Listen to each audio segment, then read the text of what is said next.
sort of the, so everybody felt, the main people felt we should share this money. I said, but since we have an LOC, let's give them sitting allowance. But it was not factored in, so everybody, two people actually disagreed with me on giving the LOC a sitting allowance. So when the money was shared, eventually, I got my own part of the money. So I went to give 14 people a certain amount from what I got. Went to the office, and one of the person I went to his office to give, he wasn't expecting it. So we talked. He told me about his story, how he got to government. He joined government as a director, how he was doing this. And so we worked with his car together. I think 2 days after, someone from his office called me that they wanted to do something. They gave me to do. He is, so we kept, delivering. Space. Let's start preparing to answer them. What are the different funding available to entrepreneurs, people with ideas, and how can they be aware of this funding and even access this funding? What do they need to have in place to access the funding? Thank you very much. The first fund is your own personal savings and your own... Is it on? Okay. Okay, thank you. The first fund is your own personal savings and your own sweat, more or less. More like nobody would fund you if you've not seen what you've put into the business. In other words, let's say you're working a full-time job. You're asking me to finance you. That's one level. But if you have left your full-time job for 2 months and you're asking me to finance you, that's a different level altogether. You've put in something, you've put skin in the game. Then your family and friends, which is why this is very, very important. You cannot really get third parties to trust you when people that are around you don't trust you. So folks want to know if people around you trust you, and they will probably ask. So for example, let's say you're a TBC member now, and you're trying to get third parties to finance you, but you've burnt all the bridges you have internally, And if you've burnt that, sincerely, it's better to go and make up and say, write down all the people you've burnt bridges with and go make up one by one. Because you can't jump that ship. I don't know if you understand. You can't jump that inner circle around you and go close big deals outside. So apart from family and friends, you can also actually get financing from folks that have cash. They may not know you, but they're just individuals and are willing to invest. But most times they will check if you've ticked the other boxes of one, your own equity, family and friends. And then you could get from firms that we call venture capital. These are firms that are set up just to finance businesses. They will likely not fund at the seed stage. They will prefer to fund after you've closed maybe 1 or 2 funding and you've done some, product development and you've gone to the market. Lastly, and very important, is debt. A lot of times, firms don't really know that you really need debt. So, for example, let's take, for example, Pastor Ife's company. He has raised some level of equity. He's doing well. He might need an extra 50 million to buy an equipment. He can pay that in 2 years. And he knows that if push comes to shove, he can find a way to raise that 50 million if he really needs to. Taking a third-party investor for that 50 million is not advisable. If you can get debt, take debt. Because debt is often cheaper than equity. And then debt doesn't care about who owns what. Debt just wants to be paid off. So just pay me off. So most times, a mixture of debt and equity really goes well, particularly when you've gotten equity. So I recommend, one, build social capital, raise personal funds from family and friends, then get individuals who can invest in you. After that, if you need large corporate investors, get them. If not, leverage debt as much as you can. Okay, so you keep saying get them. How? Debt. Oh, like both debt, equity, how? Call Pastor Ife, Pastor Shola for a dinner meeting. Let me use a case study of how we raise money for our real estate project. We did the numbers. I was in pastor. I knew that I've not been the real estate side. I knew that I've not been the real estate side. I'm more of a numbers person. So I need to get a team that can actually build the project. I went to meet an architect Walla Labanji, who spoke. I'm like, this is my idea. These are the numbers. I think this can work. We're like, yes, it can work. Then I had to get a QS to check out if the numbers I was projecting was going to work. And he said, I in us. So he was more like, I can actually invest. I was like, I've been looking for you since. What are you waiting for? So the point is that family and friends, by just being audacious and saying, I want to do this. I remember my brother telling me, Nelson, you've been singing this song for quite a while. You know, the way you are singing this song last year, one would have been so sad. Not, you are just maintaining the status quo. However, you could argue that the person has no other option than to put the money in the bank or maybe buy bonds at 14%. So at least you are benchmarking against bonds. So your numbers should show comparative advantage against doing nothing with that money, right? Then, of course, it should show how you are going to hedge the money being lost. Because a lot of folks have money to give. You won't believe that there are more money than there are people to take them, you know. However, people want the money to go and come back. So in my own case, we put our investor to be a signatory account. So while we were building the house for 3 years, every penny was approved by our investor. That level of scrutiny, and I'm surprised most people don't want to be scrutinized. I'm like, you want to take my money? You're joking. You know, you have to put yourself under a structure for scrutiny, even if they don't ask for it. He didn't ask for it. It was we that insisted that, no, you have to sign the checks. Simply because we want to be accountable. This is a very risky business, right? So, have the market, show the mathematics, and then the management team, the 3M. In other words, let the team have the capacity and, you know, proven proficiency to deliver. It will save you a lot of headache. So you may not be the lead person. You might just be the person that put the entire house together. And most times, Steve Jobs doesn't write code, you remember? Mm-hmm.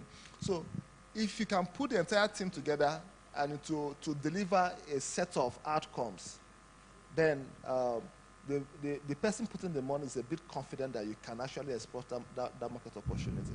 That's so good. Thank you. So something that really, yes, please, let's put our hands together. Yeah. So it's very easy to attend an event like this and you go home and it's just, you know, another Saturday afternoon. So something I learned to do for events like this is to, as people are talking, making notes of what am I going to do as a result of this thing I've heard and what am I going to stop doing. That way you have a practical plan. It's not just you've written all your motivational quotes, but then next year comes and you're still making the same mistakes. So I have some more questions here, but just to open it up to the audience, do we have any question? Okay, please. We have Ms. Toyin Rick has a question. Does anyone have a question? Okay, yes, please. Okay, just before she gets the mic. Well, in terms of trying to get funding for business, I think first is to get the idea right in terms of idea generation, you know, and selecting the proper idea, because one of the reasons why a lot of people might not be able to get funding is especially startup. You know, Minister Nelson has gone into real estate, and that might be an advanced level for quite a number of people. But in terms of for a fresh startup, and one of this is common with many startups having so many ideas at the same time. But you know, idea generation, then selection, you know, having to be able to select the right idea, and of course now moving to the level of development, you're developing the idea. Now that starts with you, for you to now get into developing a minimum viable product. That is what people can really connect with, you know, most times. And, you know, you use a case in point of the real estate business, the numbers and all of that. You know, but I think just yesterday, we were at a concert here. You know, and after the concert, we had a chat. You know, I think Pastor even joined us at whatever. And we're adding numbers and say, okay, this is because they have been able to create a minimum viable product. Now, because at the level of you trying to look for funding, you must be able to demonstrate that this product, this service is viable. You know, and that starts with you. You know, I mean, of course, he has talked about, and because in terms of funding, pre-seed funding does not come, you know, like people say, I'm earning 10K or 50K or whatever. How do I use my money. Now, in terms of funding, you look at pre-seed funding. Now, that pre-seed funding, you cannot be asking someone to give you pre-seed funding. Now, at the level where Pastor Fed got funding, you can say that's a seed funding. At another level, other funding has come, which is even the next level of investment. So the first level is pre-seed funding, which should come from you or from your immediate family, because the question most people say, I don't have anything, I'm working, I cannot even feed myself. But even God will say that, what do you have in your hand? So I can bless it. So if you cannot, because I tell people that if you can't save when you're earning 10,000, you can't save when you're earning 10 million. It's a principle. It's just a discipline. So if you cannot create the pre-seed funding at the level of ideation, you cannot get it to a level where you can have a minimum viable product that people can connect with. Because investors, we were talking yesterday about the owners didn't ask us, but we are seen as possible investors. Okay, this is how this project can be taken to the next level, and there was commitment here and there. So it is the owners is still on the startup. I'm talking from the startup perspective, not even from an established business. That the kind of funding that comes from you is what is called a pre-seed funding. It can be so little, but it will go a long way to put that idea on a particular pedestal. Yes, sir. Then, Thank you so much. yeah. Thank you so much. Yes, please. You can go on with your question.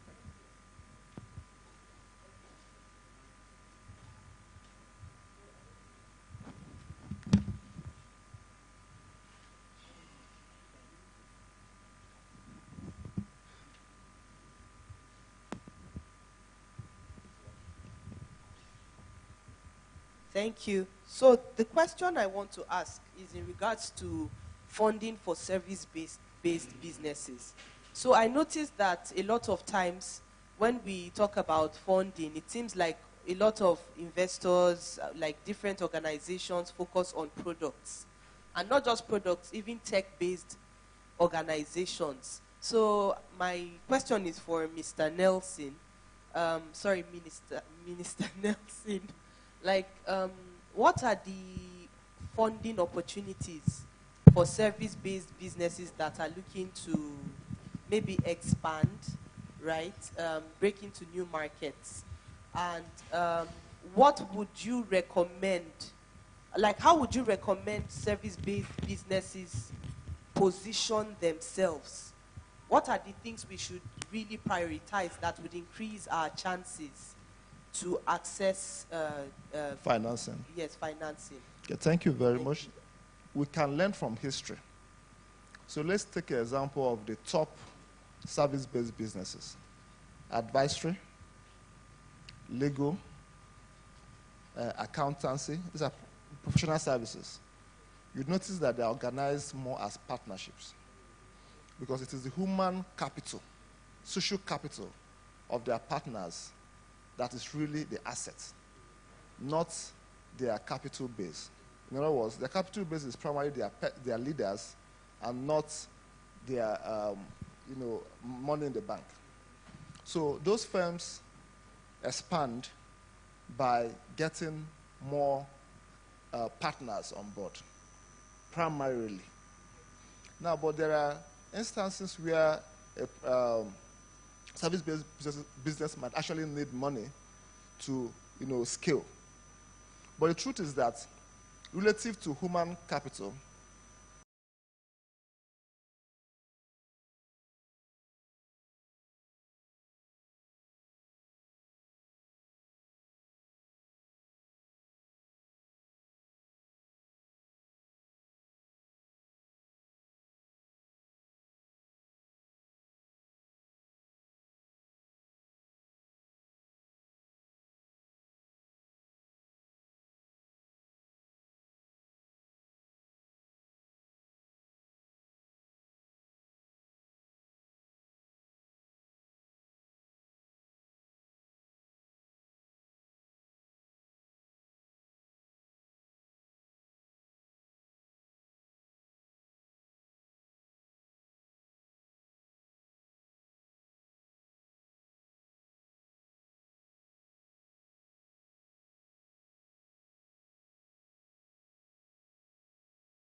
and back end, UI, UX, how should they go about building that product or executing that idea?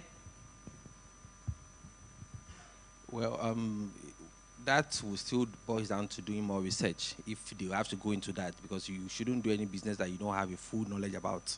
So first is it's going to be like a journey that is unending when you don't have. So but you can choose to learn anything. So first is that the person does more research and become a product owner on that subject area. Then that subsequently you can now begin to develop, and of course you can actually have to work with other, because you can, okay, like the example I gave, when I was starting out, even up to now, I've never claimed that I'm a tech person. I'm a business developer that works in the tech space, and that's what I've situated myself within the time I work. So you work with other people who are now tech savvy or who are the tech, experts. So you might need to have a team, that would, of course, like Pastor Ife also said, too, everything should be defined. So what is this person doing? Because most big ideas like that actually transcend one person. So you need to now have other people who are doing, some kind of tech idea will need accounting background. I am not an accountant, so it's not even, some of them will need, the policy and the terms of that agreement that actually does not make you to, some even need some international convention to run. So you need an intellectual property lawyer, patent and all of that. So running an idea or two is that you would, as a leader, you must be able to identify a team that makes you do what you want to do, basically. Fantastic. Thank you so much. So I have one last question for Mr. Nelson. But before I ask that question, I want to say that just to emphasize on what Mr. Nelson said about a lot of funding being available, but people do not know how to access it. So it's easier to access funding if people know what you're looking for. So whether you're looking for grants or loan or equity, if you're not telling people that this is what I'm looking for my business, chances are you may never know. There are also various communities, like in our business community, we share at least one opportunity every day. And then there are several websites as well. If you subscribe to their newsletter, you become aware when a grant opportunity is open. I also find accelerator programs a good way to access funding. So I just finished a program where they gave out $50,000 in grants, and literally all you had to do is to complete the program.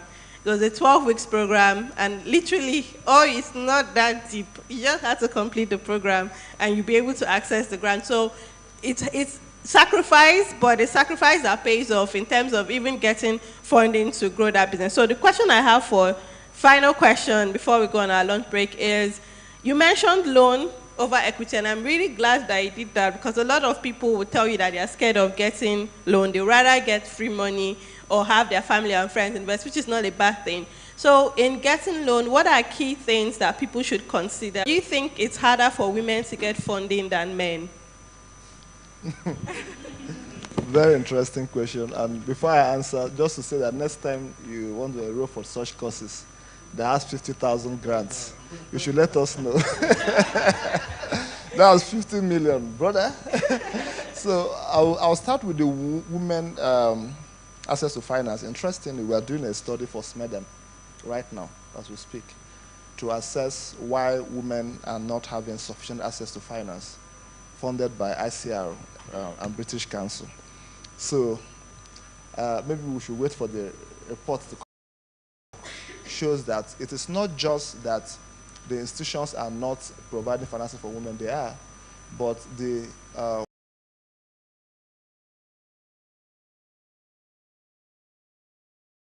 inhibits women traditionally, and the secondary lack of self-confidence and belief by the women themselves are beginning to act against women's capacity to demand for finance effectively. So we don't think it's more from the supply side yet. It's more from the demand side. And the factors are not just personal, they are due to other factors that generally affect women.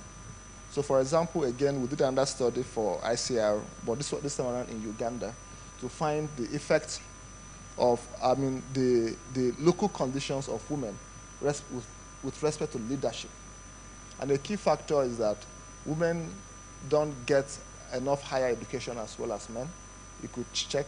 But in Nigeria, that is not necessarily the case, but in many places it is.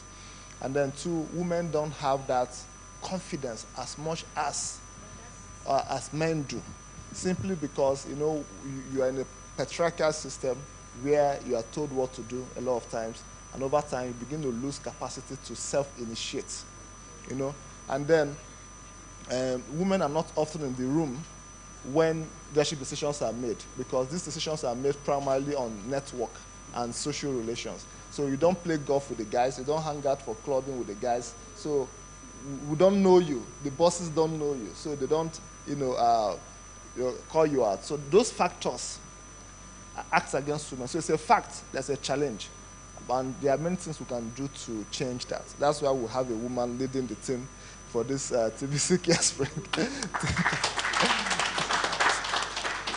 So we have to be more conscious in giving women leadership, because if one woman gets it right, she can pull other women.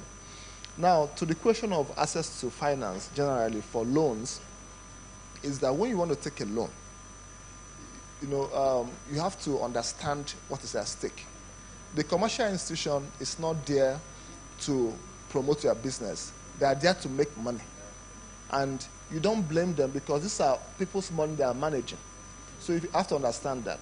Then two, I have to ensure that I put myself in their shoes. If they want to make money and they're giving other people's money, that means they need the security of how to get that money back. So I have to provide that security for them. So I'll give you a case study of what we're doing in Kaduna as we speak. Well, because we love to work with MSMEs. And MSMEs want to get financing from banks, but banks are not giving MSMEs funding. Is that bad? To give you perspective, last year, Nigeria funded about 22 trillion naira went to the private sector in loans last year. This is based on CBN Financial Bulletin publication.